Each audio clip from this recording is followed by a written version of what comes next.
The fascination with the UK royal family is truly extraordinary. I think it's the drama, the glamour, the history of the British royal family seems to far outweigh any other royal family in the world. There's something in these islands that no other country can harness because they don't have it.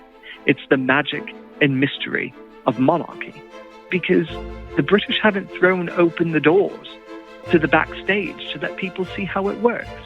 That's the mystery, the magic of it. Welcome to The Firm, Blood, Lies and Royal Succession. Over the following 12 episodes, we're going to take you into the secrets, scandals and constitutional crises of the most famous and infamous family in the world.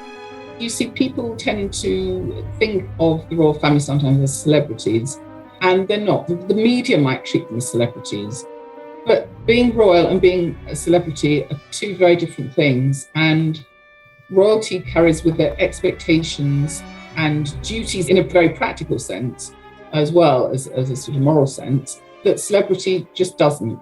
From ruthless virgin queens to traitorous kings, from madness and revolution to forbidden sex and shocking deaths, from jealousy and rivalry to brothers and sisters torn apart, this is the real unvarnished history of the last 5 centuries of Britain's royal family. They try and hide any scandal because the picture they want to present is of the father or the family of the nation, happy domesticated scene, no scandals, very strong public duty. Listen as we reveal the secret stories behind the public sagas and show you the lengths to which the firm will go in order to keep those stories buried, ensuring the survival of the royal brand, no matter what the cost. The brand and the firm are two very different things. The brand is how the public see the royal family. The firm is made up of those top senior people who direct the royal family. Whether you're looking at senior advisors or the very famous, very visible senior members of the royal family, their common goal is preserving the monarchy for another 1,000 years because it's their livelihood.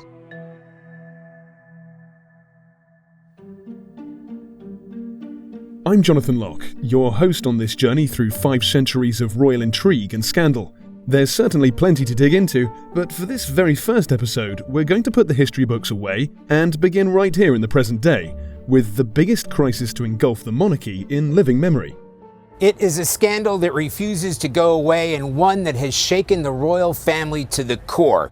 Buckingham Palace has announced that Prince Andrew is returning his royal and military titles to the Queen and will no longer be referred to as His Royal Highness in any official capacity. It comes after a court ruling in the US yesterday, which left the Prince facing a civil case later this year against Virginia Giuffre, who says she was sexually assaulted by him 2 decades ago when she was a teenager. He has consistently denied the allegations. He knows what happened. I know what happened. And there's only one of us telling the truth, and I know that's me. I have no recollection of ever meeting this lady. None whatsoever. On January 12, 2022, Queen Elizabeth's son, Prince Andrew, was told by a judge in New York that his attempts to quash a sexual assault suit against him had failed. The case would not be thrown out as his lawyers had requested. On the contrary, it was moving forward. Reaction from the firm was swift. The following day, Buckingham Palace announced that Prince Andrew would be stripped of all his royal titles, including the use of His Royal Highness, HRH, as well as his military affiliations. He would have to defend himself in court as a private citizen. It was a sequence of events almost unprecedented in the history of the royal family, and the world was stunned. Andrew, Duke of York, second son of the Queen, 9th in line to the British throne, stands alone. As we shall hear later in the episode, the consequences of that case weren't just felt by Prince Andrew though. Indeed, there will be some serious repercussions for the royal brand and the so-called firm in the months to come. It's an unusual, shocking catastrophe for the House of Windsor. If you start having members of the royal family who are known associates with sex traffickers, then you really are undercutting the sort of brand promise that you stand for integrity and virtue and propriety. Many members of the royal family, including Prince Charles and William, do not want him really back in the firm in any official capacity because they feel he damages the trademark, basically. It's a disgrace, a true disgrace on the royal family. And at this stage in the game, they do not want the trademark damaged. But how did Prince Andrew fall so far and so fast?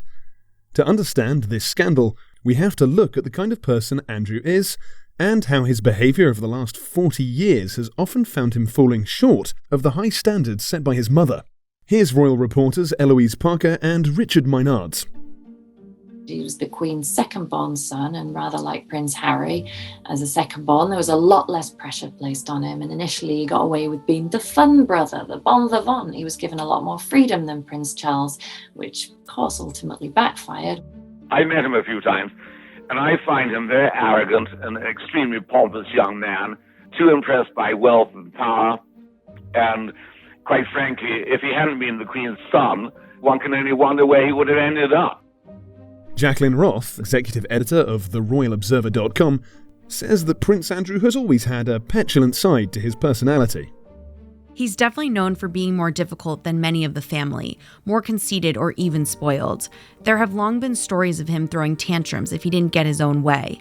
Recently, one of his former security guards revealed that he still insists on having his teddy bears lined up in a particular order on his bed every night, and that if one of the staff doesn't do it exactly right, he will shout and scream at them. This is not the behavior of a well-adjusted adult.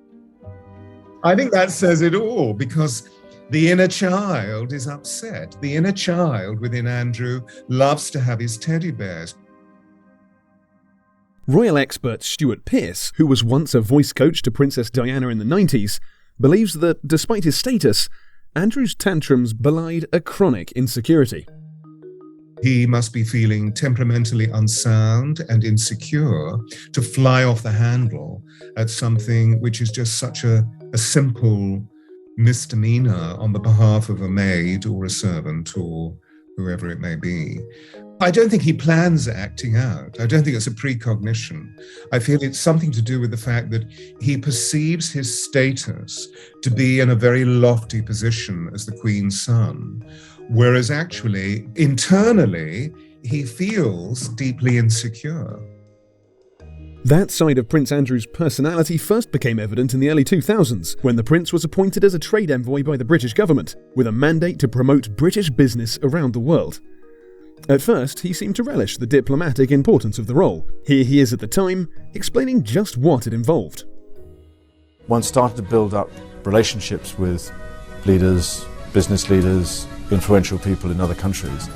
And it's the ability now to open the doors and to give the access to business at whatever size, be it the FTSE Top 100 or be it a small and medium-sized enterprise, to get them in the door. Others weren't so sure. Prince Andrew would cling on to the position until 2011, but to most commentators it seemed that the only part of Britain that was benefiting from the initiative was Prince Andrew himself. As he wined and dined with millionaires at the taxpayers' expense, the press even gave him a nickname, Air Miles Andy. Here's royal biographer Andrew Loney.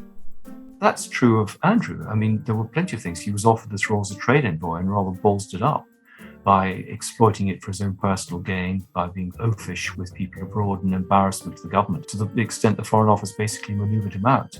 If Air Miles Andy doesn't sound particularly flattering, it was at least an improvement on previous nicknames given to the prince. Before Andrew married Fergie in 1986, he had a whole series of very high-profile, short-lived relationships with beautiful women and a reputation as a playboy, leading the press to call him Randy Andy. Authors Andrew Loney and Sally Otness explain that despite the British public's already pretty jaded view of the prince's activities, Andrew continued to see himself as above such criticism, and perhaps even considered the opportunities that fell into his lap as simply part of his royal birthright. Yes, there are big questions about his activities. I mean, there are certainly suggestions that he took cash for access. He often supported his girlfriends through people basically paying them, but actually for access to him. What I think is very interesting about Prince Andrew is that he seemed completely oblivious to how his actions would affect the firm. And you would think, after being brought up in the firm with a father who calls it the firm, Prince Philip kind of used that term more than anyone, he would have known better. He's long had associations with some rather unsavory characters, quite apart from Epstein. There are a lot of questions about his financial affairs still to be sort of fully investigated. And of course, it's very difficult with someone like that, who will, of course, hide his trail. Prince Andrew described his trade envoy network as building up relationships with leaders, business leaders, influential people in other countries. One of those millionaire men would be his downfall. Andrew met Jeffrey Epstein in 1999 through their mutual friend, British socialite and heiress Ghislaine Maxwell. From the start, it seems, the prince and the paedophile got on fabulously, with Air Miles Andy enjoying Epstein's hospitality around the world on board his private jet, the Lolita Express. The prince would later downplay their relationship, despite plenty of photo evidence of their outings over the years. Following Epstein's arrest and death in the summer of 2019, Andrew issued the following statement, read here by an actor. It is apparent to me, since the suicide of Mr. Epstein, that there has been an immense amount of media speculation about so much in his life. This is particularly the case in relation to my former association or friendship with Mr. Epstein. Therefore, I am eager to clarify the facts to avoid any further speculation. I met Mr. Epstein in 1999. During the time I knew him, I saw him infrequently and probably no more than once or twice a year. I have stayed in a number of his residences. Once or twice a year? That once or twice a year claim just doesn't stand up, I'm afraid. I'm just going to run through a list of occasions we know they were together at the time. So eyewitnesses plus flight logs from the Lolita Express in 1999 show that Prince Andrew visited Epstein's private island, Little St. James, in February, and then again in May. In July, Andrew returned the favor, having Epstein up to Balmoral, the royal family's Scottish residence. Recently unearthed photos of Epstein and Ghislaine Maxwell relaxing in a cabin in Balmoral on this trip have outraged the British public and proven particularly embarrassing to the Queen. The RoyalObserver.com executive editor Jacqueline Roth continues. Then in 2000, we've got Andrew at Mar-a-Lago with Epstein and Donald Trump in February. A month later, he and Epstein and Ghislaine are seen at several social events in New York. In April, the Daily Mail in the UK are reporting he's a regular at Epstein's Upper East Side dinner parties. Then in May, he's back on the Lolita Express flight logs, flying from New Jersey to Miami. I mean, it really wasn't once or twice a year, no matter how you spin it.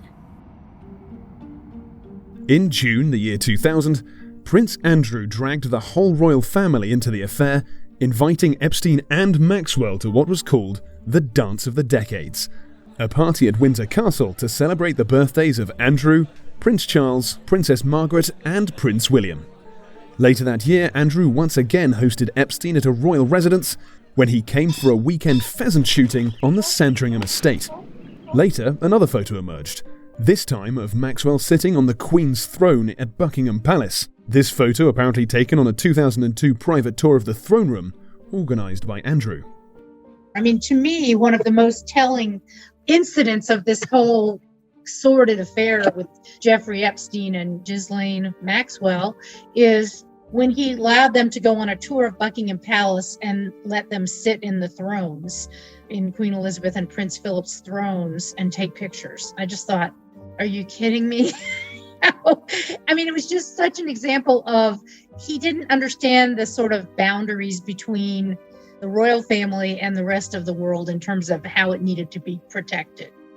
In 2019, yet another photo surfaced, taken at Andrew's daughter, Princess Beatrice's 18th birthday party at Windsor Castle in 2006. Pictured are Andrew's guests, Jeffrey Epstein, Ghislaine Maxwell, and Harvey Weinstein.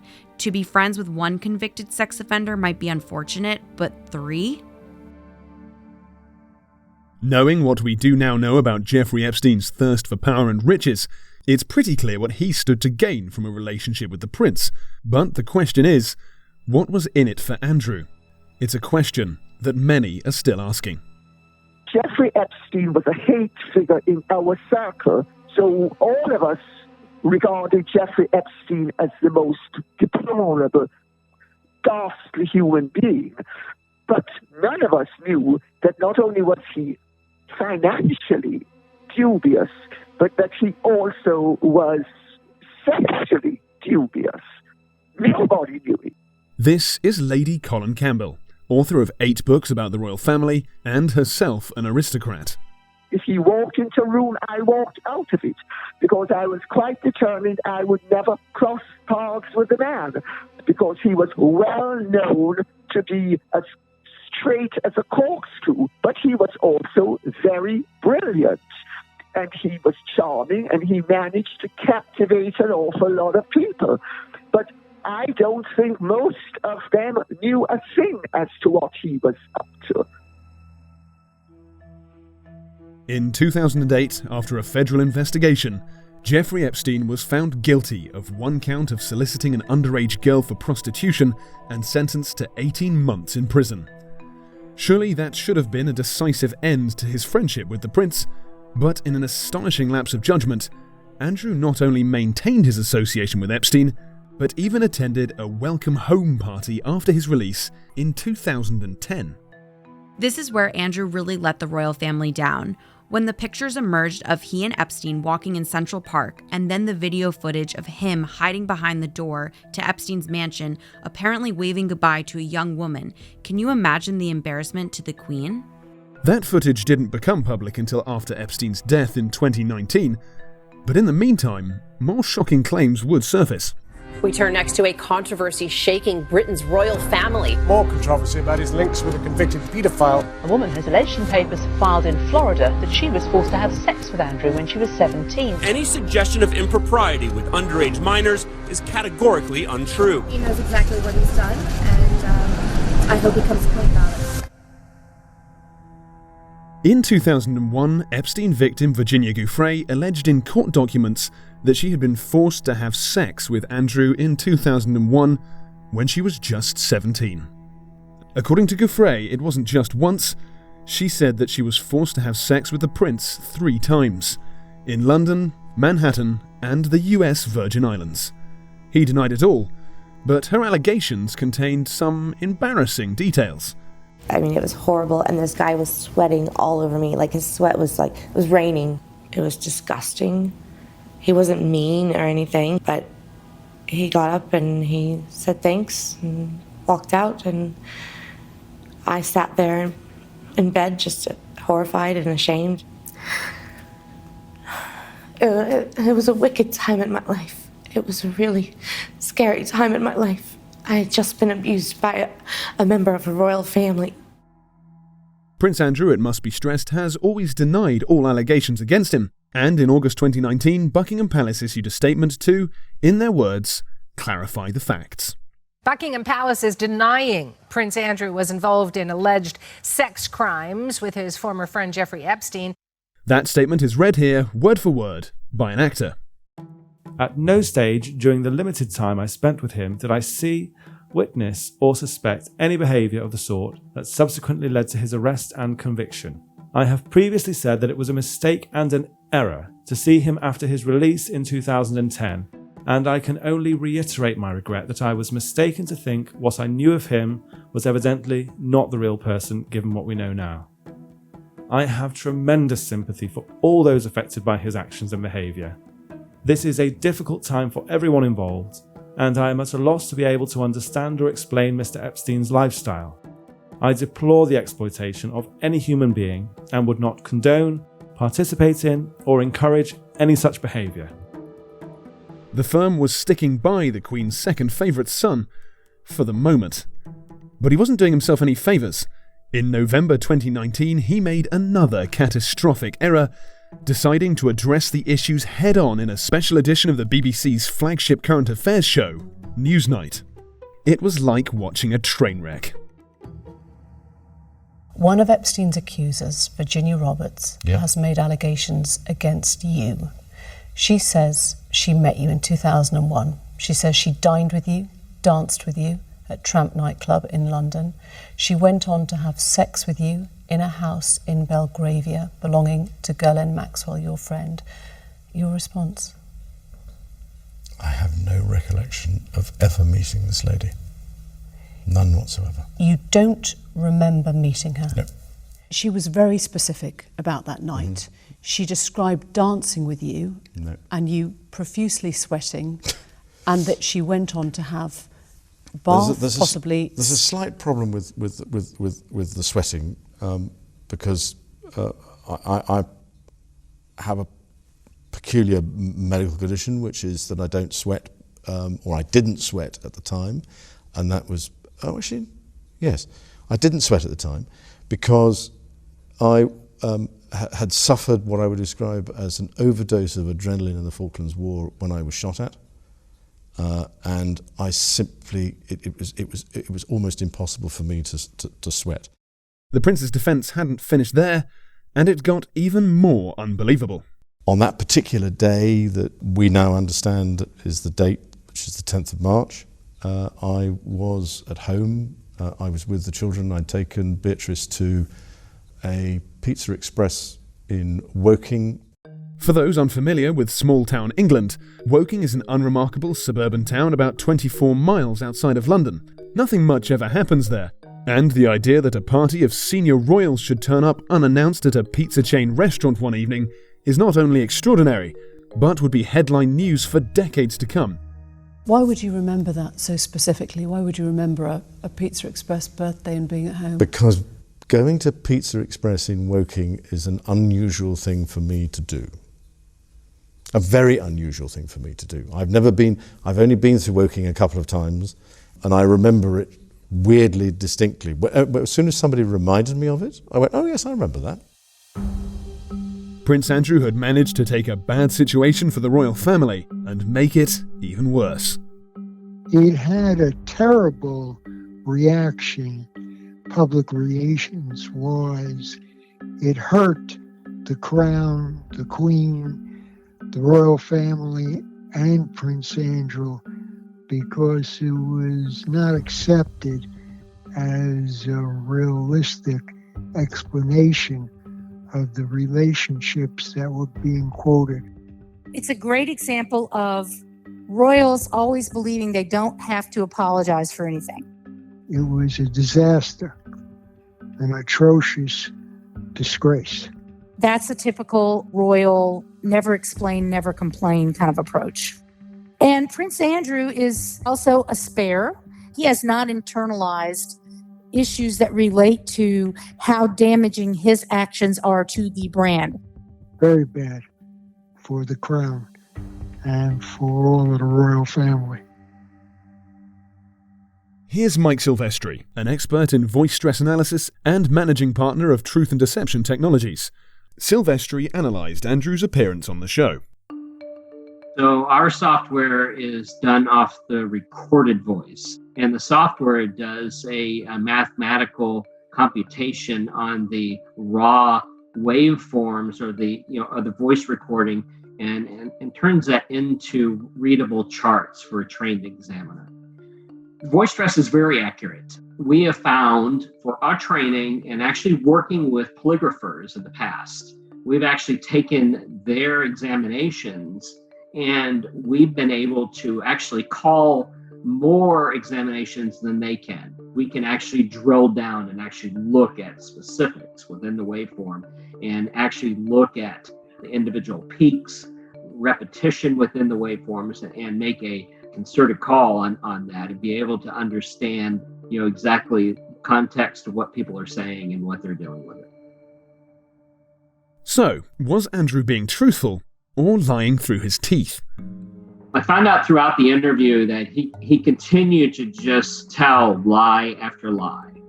His mannerisms, his eye contact, and all that was very well mannered during that interview. But there is quite a bit when he's asked pointed questions that he is very uncomfortable answering. He gets to stuttering and he gets to doing other things, fidgety type things. When Prince Andrew replied to not meeting her He said he had no recollection. Normally, we would see the stress kind of disappear because somebody recalls that event. I mean, clearly in his case, he had a lot of interaction with her. And so during that process, the stress just absolutely went up. I mean, we're talking over 90% of stress when he responded to that, just telling me that he was clearly deceptive when he responded to that. In conclusion, I would say that is the case, that he is not a good liar. He is someone that has that royal demeanor that he tries to put out. And the problem is that he'll be fine business-wise when he's asked questions that are very easy to answer, but ones that he will actually talk about things that could relate to the illegalities of things that were going on. He would get very nervous. He would stutter, his eye movements. He would look away, either with his head or just his eye movements when he's talking and responding. And that showed throughout that interview. It's impossible to overstate just how damning that Newsnight interview was for the prince and for the royal family. He was not only spinning what looked like some very flimsy excuses and alibis, but in the face of really serious allegations, he came over as arrogant, conceited, and with no compassion for Virginia Giuffre, or in fact, any of Epstein's victims. Perhaps panicked by Andrew's disastrous Newsnight performance, lawyers for the prince made a series of desperate attempts to have Virginia Giuffre's case against him thrown out in court. Lawyers Mark Stevens and Gloria Allred explain. Listeners will recall that the point that he took was, I deny that I've ever met Virginia Giuffre and what she alleges ever happened, but if in the alternative there was some liability, then my friend the paedophile Jeffrey Epstein settled this case for $500,000 for me years ago, and I'm entitled to a get-out-of-jail-free card, metaphorically. That argument did not prevail with the judge who denied the motion to dismiss on that ground, but the prince also raised other grounds, like he said that the law under which she was permitted to sue, alleging child sexual abuse when she was 17 years old in New York, which gave an extended time to sue for victims of child sexual abuse, called a look-back or revival statute. But he was saying that's an unconstitutional law. He was not successful on that ground either. Of course, the problem with that is that the public were absolutely horrified with that kind of argument. On January 12, 2022, the prince found that his efforts had been in vain. Prince Andrew has failed in his bid to get a civil case which alleges that he sexually assaulted a 17-year-old girl dismissed by a US judge. Virginia Giuffre, who's now 38, is suing the prince, claiming that he abused her in 2001. Prince Andrew's lawyer said the case should be thrown out, citing a 2009 deal that Ms. Giuffre signed with the convicted sex offender Jeffrey Epstein. But today, a New York judge ruled that her claim could be heard. Within 24 hours, things got even worse. The firm was cutting him loose. Buckingham Palace issued a short statement regarding the Duke of York. With the Queen's approval and agreement, the Duke of York's military affiliations and royal patronages have been returned to the Queen. The Duke of York will continue not to undertake any public duties and is defending this case as a private citizen. At the same time, the palace let it be known that Andrew would no longer be known as His Royal Highness. We are not going to see Prince Andrew out and about again as a working member of the royal family, and that decision clearly designed to separate Prince Andrew's court case from the royal family's public duties. For Andrew, this must be devastating. The last bits of superstructure, of framework around him for the past 40 years have been taken away, have been stripped away. But his family are trying to protect the monarchy from any further, as it were, collateral contamination from this case. Andrew continued to deny all the allegations against him, but now he faced the prospect of having to do so alone, as a private citizen, in front of a New York judge. Attorneys Lisa Bloom, Gloria Allred and Spencer Cuvin all of whom have represented Epstein's victims, explain what happened in this first discovery stage of proceedings where evidence was gathered to support Virginia's claims. I'd want a lot of details. The devil is in the details. I want to know where he was and when. I want to know every scrap of digital and paper evidence he has to substantiate that he wasn't there, he didn't know her, he didn't meet her. I'd want to know everything about his relationship with Ghislaine Maxwell and Jeffrey Epstein, how many times he saw them, how many times he spoke to them, how many times he texted or emailed them, phone calls. All of those details are very, very important. It's also been suggested already about providing medical records as to whether he sweats or not, or did at the time, rather. He has come out very publicly and given an alibi for one of the nights that she claims that she was out with Prince Andrew, and that was a night dancing. And he has put in issue his medical records. And he may have a lot of his emails and texts and cell phone records and direct messages and photographs subpoenaed. It's not going to be fun for him.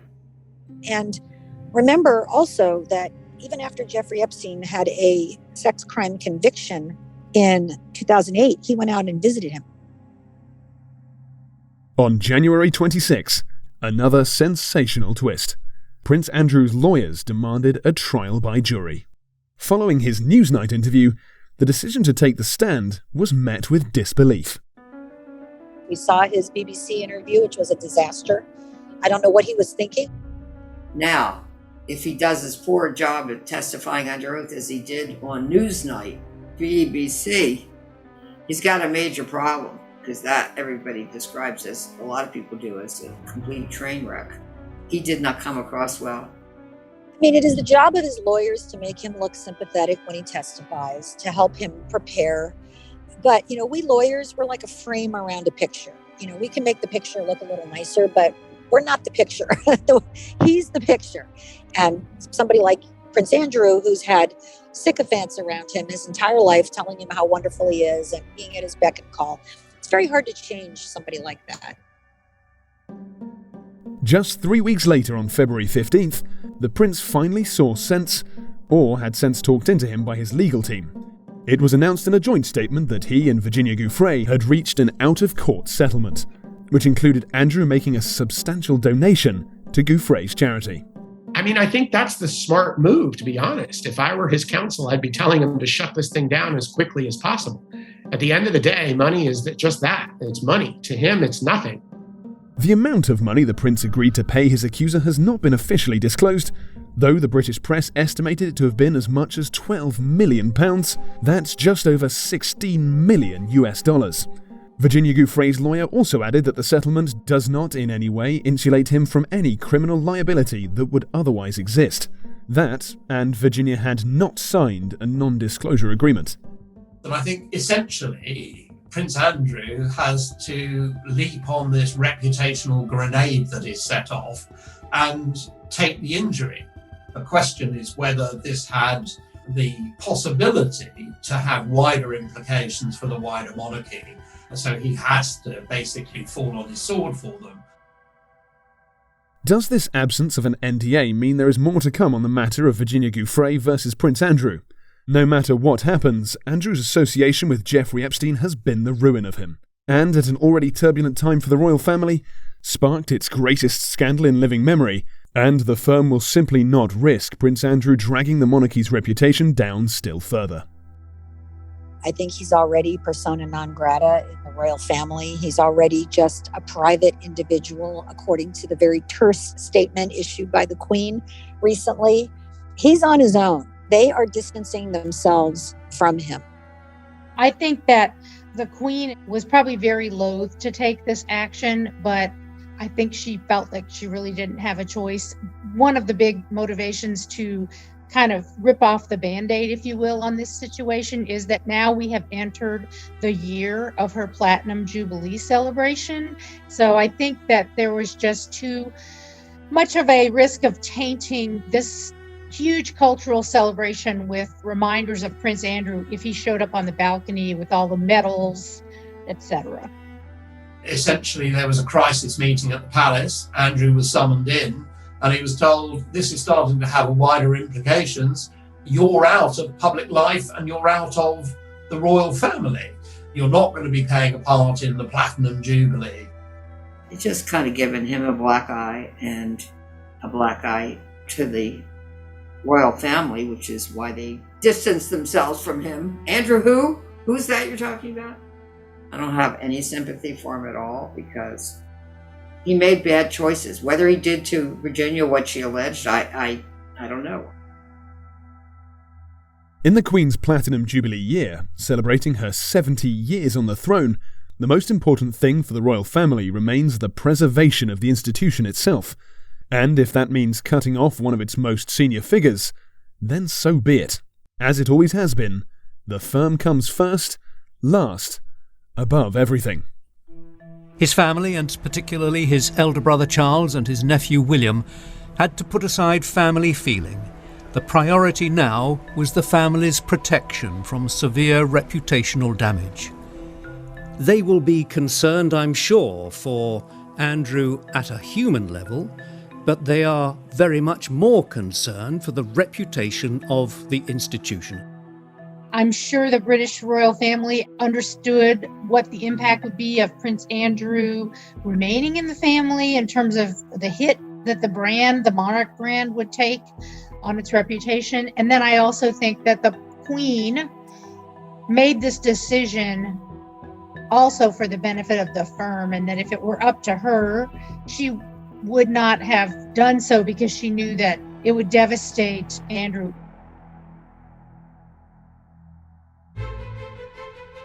Next time on The Firm, Blood, Lies and Royal Succession, power. There were conspiracies against her life. There were assassination attempts against her. Glory. She became an object of adoration, someone who was seen as more than human, who was semi-divine, the goddess Gloriana, Eliza Triumphant. And the legend of England's Virgin Queen. She used her femininity and she exploited the tropes of courtly love to the fullest extent. She was an adept at it. And she had them all swooning, outwardly at least, in love with her. And in love with her. It's not because she didn't sleep with anyone at all. We know that she had affairs. We know she slept with Dudley. We know she slept with Essex. The image of the Virgin Queen, the image of where she'd sacrificed for her country, the image of Gloriana, who was glorious.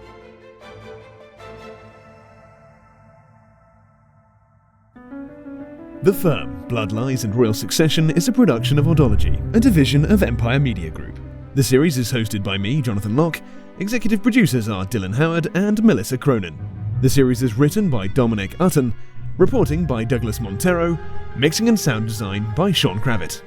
Please subscribe to The Firm wherever you get your podcasts, and if you like what you hear, leave us a rating, review, and tell your friends.